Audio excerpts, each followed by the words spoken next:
for section 2 of chapter 6, we will continue to look at probabilities from table E. We're going to look at more so how we can transform a variable into a standard normal variable when we have a situation that's best described by a normal distribution. And so we'll look at a few examples. First, I kind of wanted to highlight that this is sort of a procedural three-step process, and part of it we've already looked at before in the first section, where we drew out the normal curve and we shaded the desired area.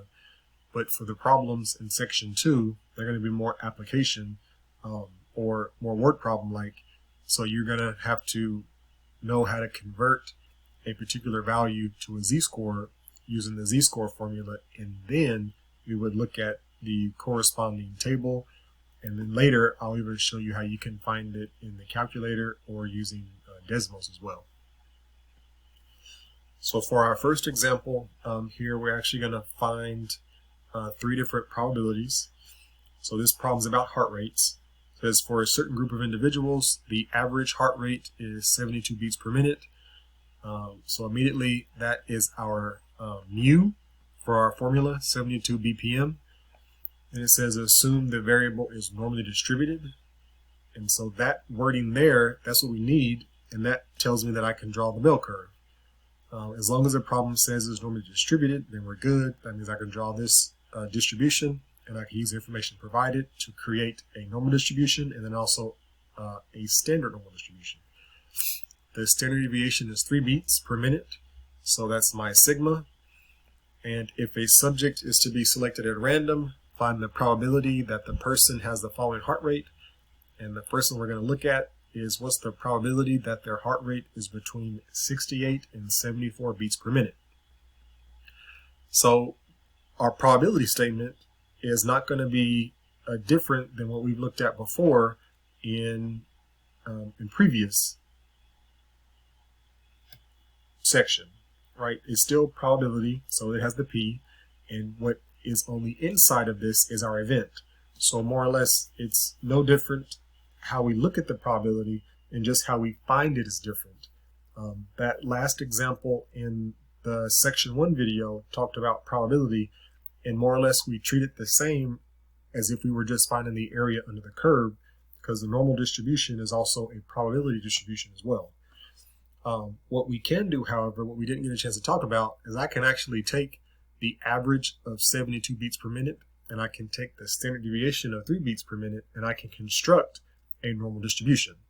For that, the normal distribution, that means that a mean of 72 will be centered in the middle, and then I use the 3 standard deviations to mark off the value for 1 standard deviation, for 2 standard deviations, and for 3 standard deviations. So if I add this 3 to 72, I get 75.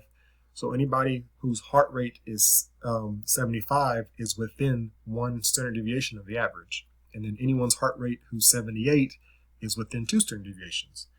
I can also find the values below 72 by subtracting 3. So 69, 66, and 63. And then more or less, similar to the process we did before, I would want to figure out where might be a good estimate of where 68 might fall in my distribution. We know it's below 69. And then where might 74 fall at? And I want to find the area in between here, because that represents my probability. Now, and I want to again use estimation like before. So before, I know that anything that was within 1 standard deviation represented about 34%. And then anything that was, so again, this is the average. So here, this is not quite 1 standard deviation, it's a little less. So I'm estimating that to be 33%. Now, this little overage over here might compensate for this being a little less, but more or less, it's just an estimation to kind of give you an idea of what the probability or what the area under the curve we expect to get. So my estimated area, which is also my estimated probability, is going to be about 0.67 or 67%. Now, the only way for us to use table E is to know a z-score. Right, that's the only way that we can get the probability, is to have a z-score. So that means that what we would need to do is we would need to construct the standard normal distribution so that we can find the z-scores. So to find the z-scores, we use the z-score formula, which is the value 68 minus the mean of 72 divided by the standard deviation, so negative 4/3, which is negative 1.33. That's the relative position of where this number is located. 68 beats per minute is 1.33 standard deviations below the average heartbeat per minute, or heart rate. And then we do the same thing for the 74.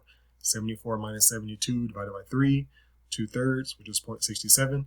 So someone that has a heart rate of 74 beats per minute is approximately 0.67 standard deviations above the average heart rate. And now that we've converted those to a standard normal value, we can construct our standard normal distribution like in the first section using 0, 1, 2, and 3, negative 1, negative 2, negative 3, and then we can mark off or shade off where this z-score is located and this z-score is located, like in the first problem, in the first lesson video. And more or less we see that this is our standard normal distribution. So when I want to compare it, if we were to take this distribution and lay it on top of this distribution, they are more or less the same. They should have the same area shaded in, because these values, this 68 and this 64, was used in getting the other values. So they're more or less the same.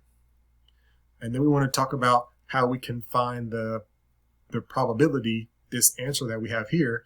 So for that, I need to go to table E and find the area represented by this z-score and this z-score.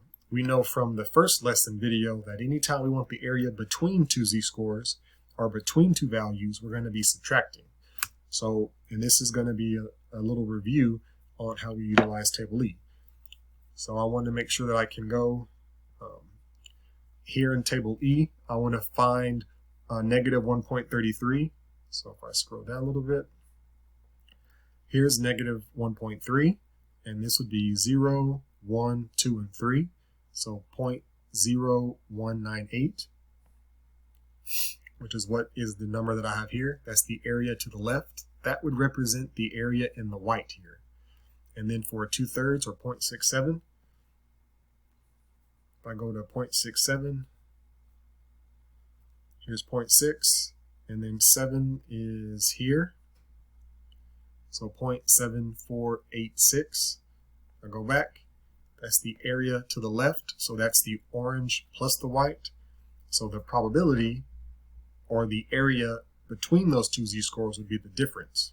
So 0.6568, which is very similar or very close to the estimated value. I estimated it to be 0.65, but the actual value is 0.6568, or approximately 0.66.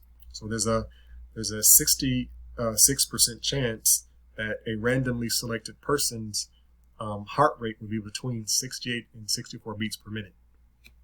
And so that's a likely, it's getting to somewhat likely, that event, because it's close to 0.75.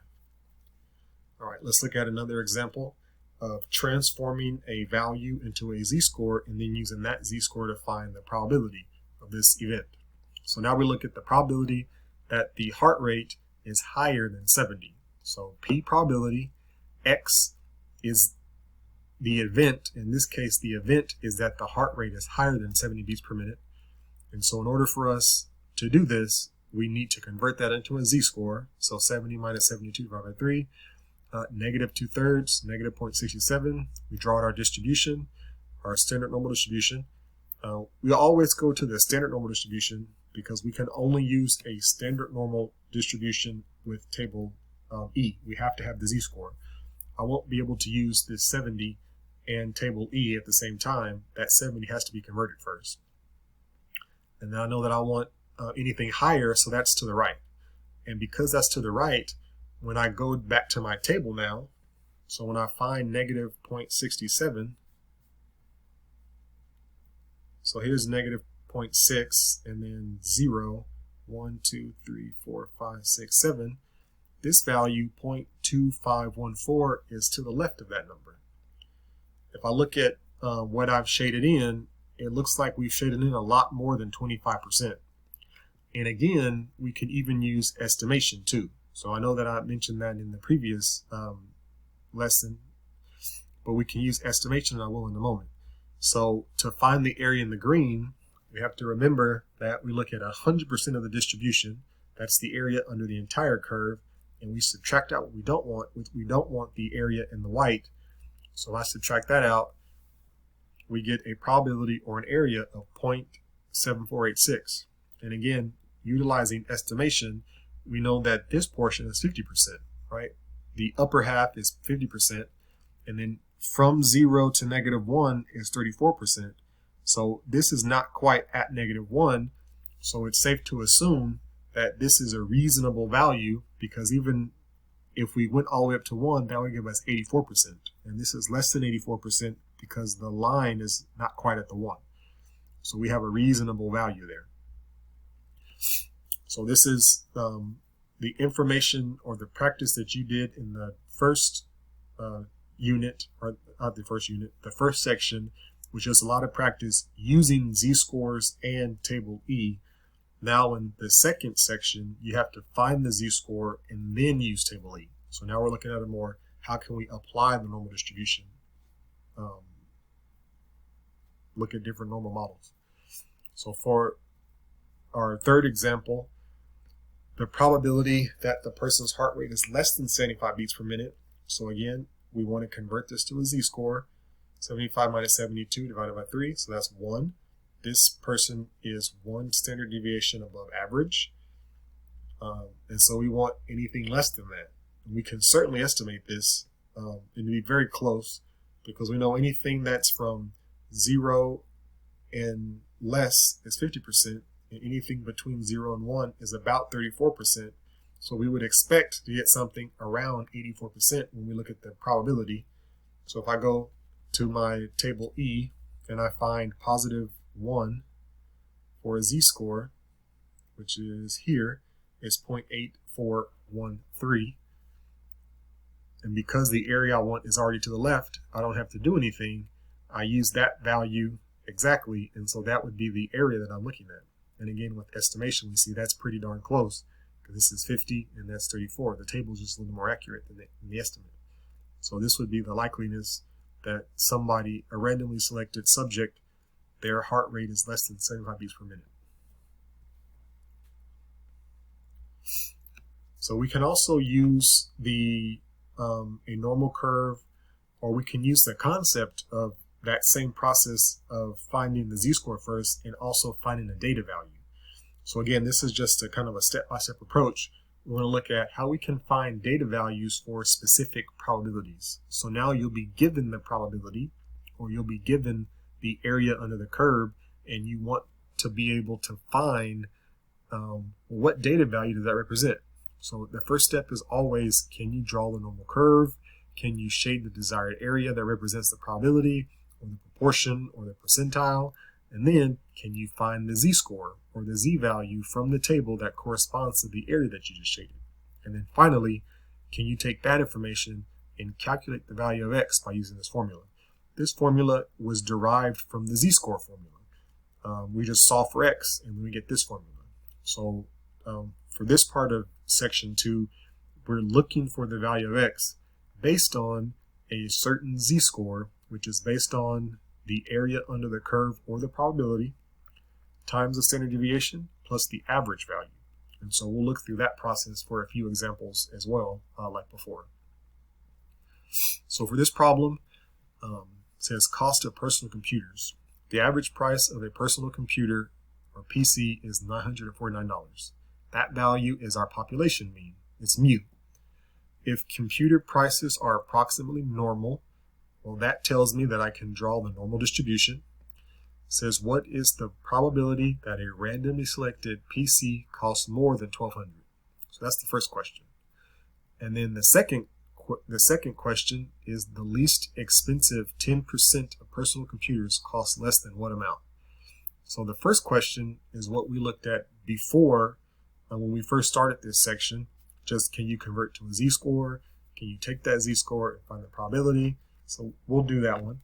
And then the second question is kind of the new approach within this same section, which is, can you be given a percentile or a percentage or an area or a probability, and can you take that information and find the value of x, the random value for x?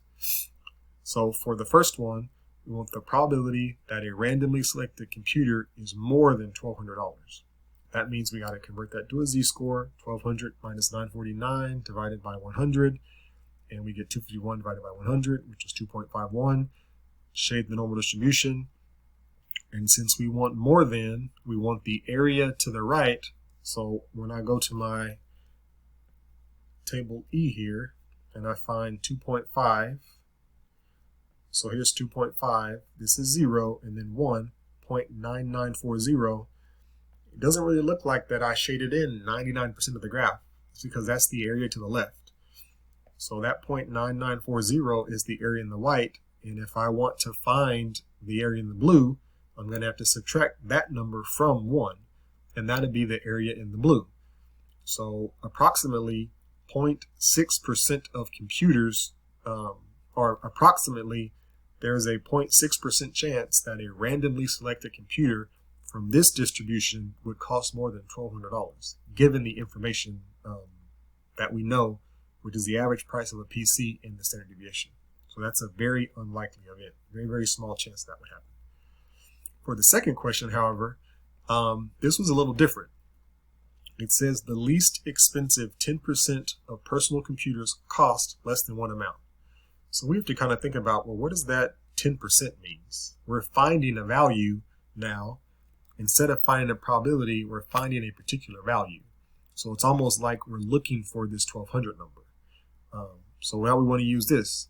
X equals z times sigma plus mu. Well, we know what sigma is. That's 100. We know what mu is. That's 949. We have to find the z-score. And for that, we think about, well, here's our standard normal distribution. And we want to kind of determine, it says the least expensive 10% of personal computers cost less than what amount?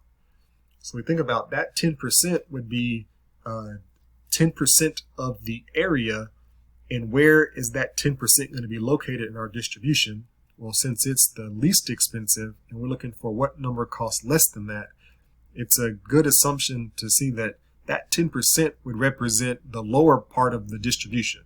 So 10% is a very small area, and we think, well, this is what I expect 10% to look like. And so we have to figure out what z-score gives us an area of 10% or a probability of 10%. So we're kind of working backwards here. So when we go to our table, now we have to focus on the information in the body of the table.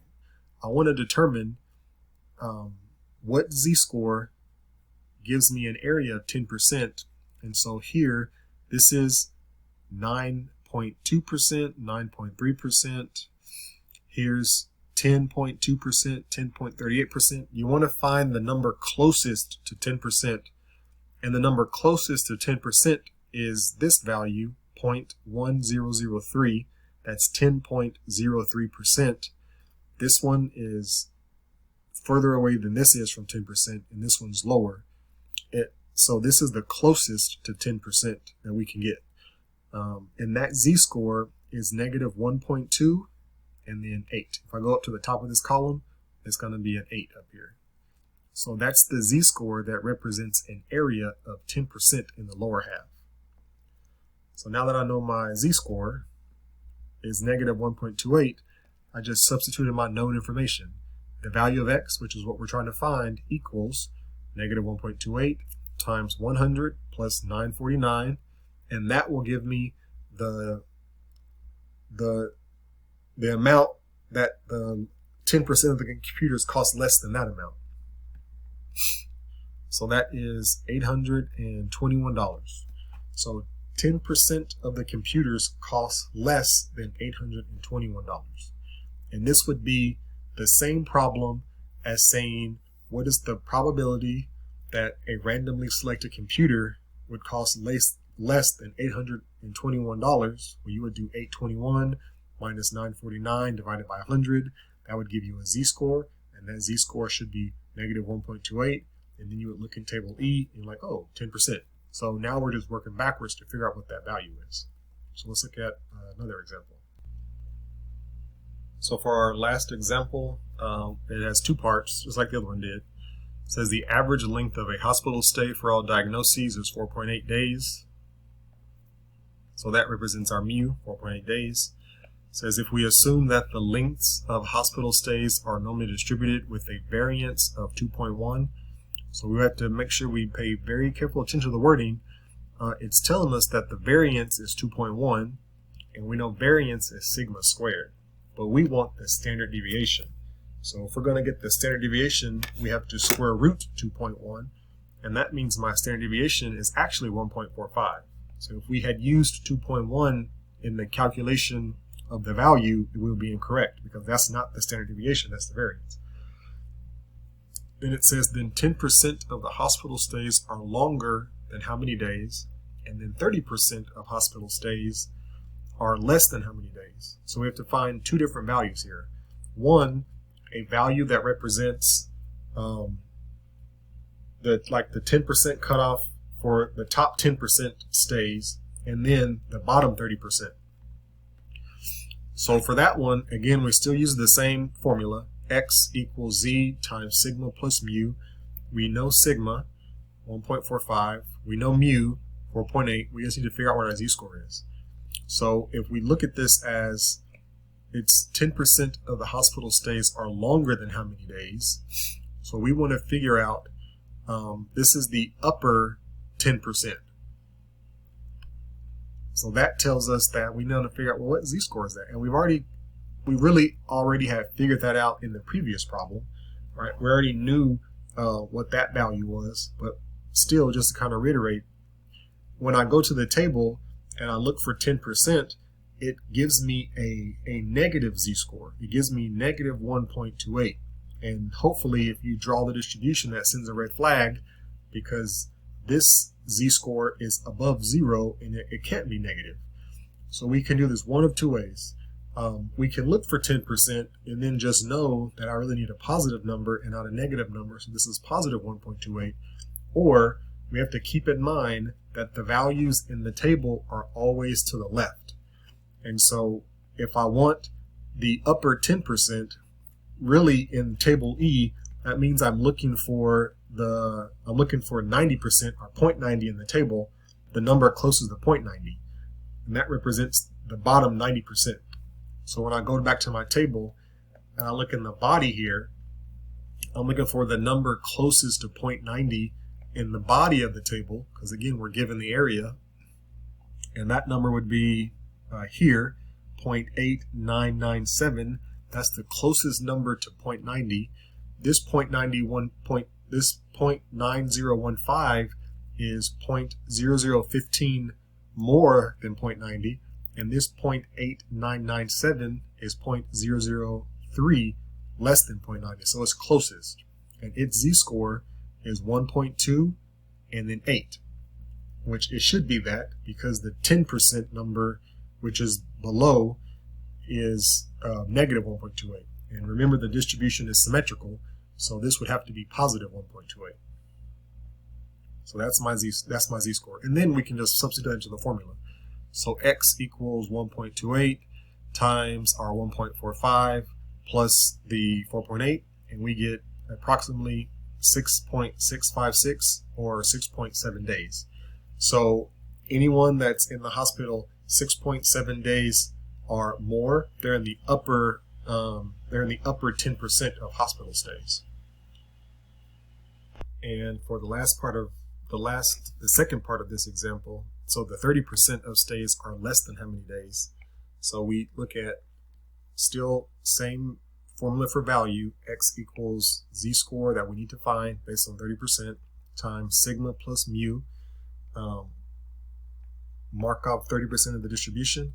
Why is it on the lower half? Well, because we want 30% of the stays are less than how many days. So less than indicates to the right. In this case, we want to look at our table and figure out what number is closest to 0.30 in the table E. So we know that the z-score has to be negative because 30% is less than half, so it's somewhere below 0. So when we go to our table here and we look for a number closest to 30%, we have this number. So you kind of want to make sure that you are accurate here.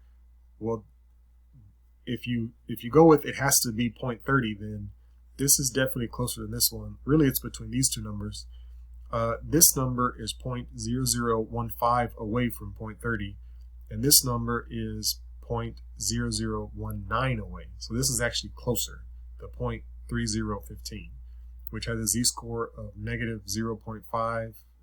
So if we scroll up to the top here, that's 2. So that's the z-score that we would use for this problem. And then once we have our z-score, we just substitute in our values into the problem.